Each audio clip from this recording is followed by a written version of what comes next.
चलिए जानते हैं देश और दुनिया की महत्वपूर्ण 20 बड़ी खबरों को। पर अभी तक आपने इस वीडियो को लाइक नहीं किया तो लाइक कर दीजिए।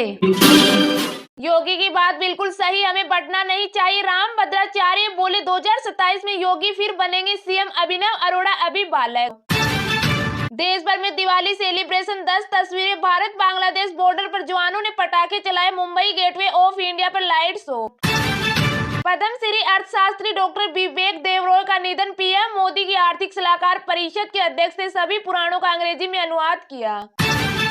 दिवाली की रात दिल्ली का AQI 400 पार। बैन के बावजूद चले पटाखे। देश के सबसे प्रदूषित 10 शहरों में 9 यूपी के। कांग्रेस बोली चुनाव आयोग ने खुद को दी क्लीन चिट। हरियाणा चुनाव की शिकायतों का जवाब। अपमानजनक लहजे में लिखा खाना पूर्ति का आरोप। सरदार पटेल की जयंती पर केवड़िया में मोदी का एक तो सेव को गलत बताया जा रहा। विपक्षियों का आदेश की एकता अखर रही। छठ पूजा देव उठनी एकादशी का त्योहार। महाराष्ट्र झारखंड में विधानसभा चुनाव और उनके नतीजों तक नवंबर में आपके काम की तारीख है। शिवसेना सांसद ने साइना NSE को माल कहा। बोले चुनाव में इंपोर्टेड माल नहीं चलता। साइना बोली महिला हूँ माल नहीं। छठ पूजा पर दिल्ली में 7 नवंबर को सार्वजनिक छुट्टी। दिल्ली की सीएम ने मुख्य सचिव को लिखा पत्र।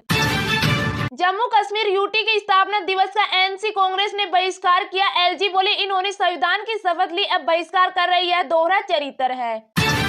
ट्रेन टिकट की एडवांस बुकिंग आज 60 दिन पहले तक। दिवाली के बाद कोरमो सीरियल गैस सिलेंडर 62 रुपए तक हुआ महंगा। नवंबर में 5 बड़े बदलाव। जी हां, 1 नवंबर 2024 से रेलवे टिकट की एडवांस बुकिंग अब 60 दिन पहले तक कर सकेंगे। पहले यह सुविधा 120 दिन पहले तक थी। वही 19 किलो वाला कोरमो सीरियल गैस सिलेंडर 62 रुपए महंगा हो गया है। दिल्ली में अब ये 1802 रुपए का मिलेगा। इसके अलावा मैसेज ट्रेसेबिलिटी नियम के तहत टेलीकॉम कंपनियां संदिग्ध या फर्जी नंबरों की पहचान करके उन्हें तुरंत ब्लॉक करेगी, जिससे इन नंबरों से यूजर्स तक मैसेज नहीं पहुंच सकेगा। जेट फ्यूल 2992 रुपए तक महंगा होने से हवाई सफर महंगा हो सकता है। आज से 19 किलो वाला कोरमो सीरियल सिलेंडर 62 रुपए तक महंगा हो गया है। दिल्ली में इसकी कीमत 62 रुपए बढ़कर रुपए 1802 हो गई। पहले यह रुपए 1740 में मिल रहा था। आंध्र प्रदेश पटाखों में ब्लास्ट, 1 की मौत 6 घायल। स्कूटी से पटाखों का कार्टून गिरते ही IED बम जैसा तेज धमाका हुआ। राहुल भांजे से बोले मुझे 10 जनपद ज्यादा पसंद नहीं, यही रहते हुए मेरे पिता की मौत हुई। दिवाली पर पेंटर के साथ काम किया। पराली मामले में भारत पाकिस्तान में विवाद। पाकिस्तानी मंत्री बोले वायु प्रदूषण के लिए इंडिया जिम्मेदार। गंडू प्रोफेसर बोले केवल पंजाब दोषी नहीं। सरकार ने अक्टूबर में GST से रुपए 1.87 लाख करोड़ जुटाए। पिछले साल अक्टूबर के मुकाबले 9% ज्यादा। यह अब तक का दूसरा सबसे बड़ा कलेक्शन।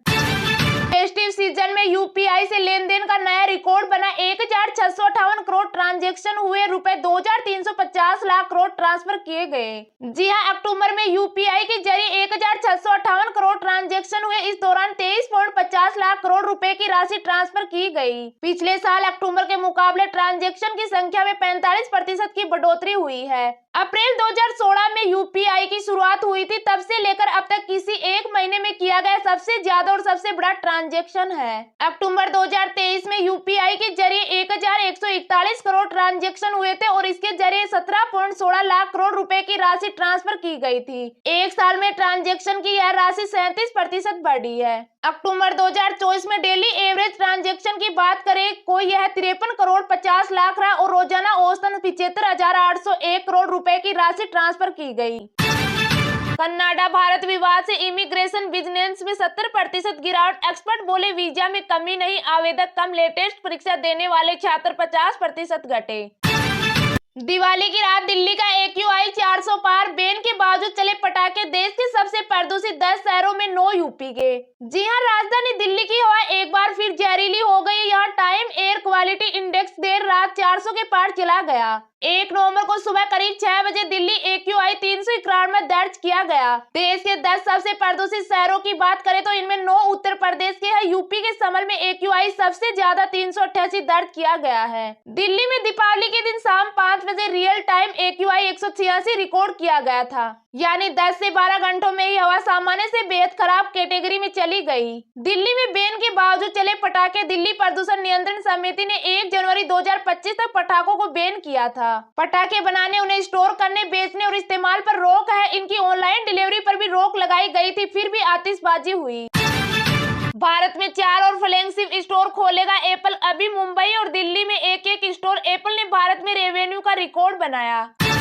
दिवाली के दिन सोना, चांदी और शेयर बाजार में गिरावट। चांदी 1370 रुपए सस्ती हुई। नवंबर में 13 दिन बंद रहेंगे बैंक। जी हां, सोने चांदी के दाम और शेयर बाजार से जुड़ी रही। 10 ग्राम 24 कैरेट सोने की कीमत 24 रुपए कम होकर 79,557 रुपए पर आ गया। चांदी के भाव में 1370 रुपए की गिरावट रही और यह 96,670 रुपए प्रति किलो के दाम पर पहुंच गया है। शेयर बाजार में गिरावट रही। सेंसेक्स 553 अंक गिरकर 79,389 के स्तर पर बंद हुआ। वही निफ्टी में भी 135 अंक की गिरावट रही। यह 24,205 के स्तर पर बंद हुआ है। नवंबर 2024 महीने में बैंकों में 13 दिन कामकाज नहीं होगा। रिजर्व बैंक ऑफ इंडिया की ऑफिशियल वेबसाइट पर दी गई जानकारी के मुताबिक देश के अलग अलग राज्यों में त्योहारों की वजह से 7 दिन बैंकों में कामकाज नहीं होगा। इनमें छठ पूजा और वांगाला फेस्टिवल जैसे प्रमुख त्योहार शामिल है। इनके अलावा 4 रविवार, 2 शनिवार को भी बैंक बंद रहेंगे। यहाँ हम आपको नवंबर महीने की बैंक छुट्टियों के बारे में बता रहे हैं।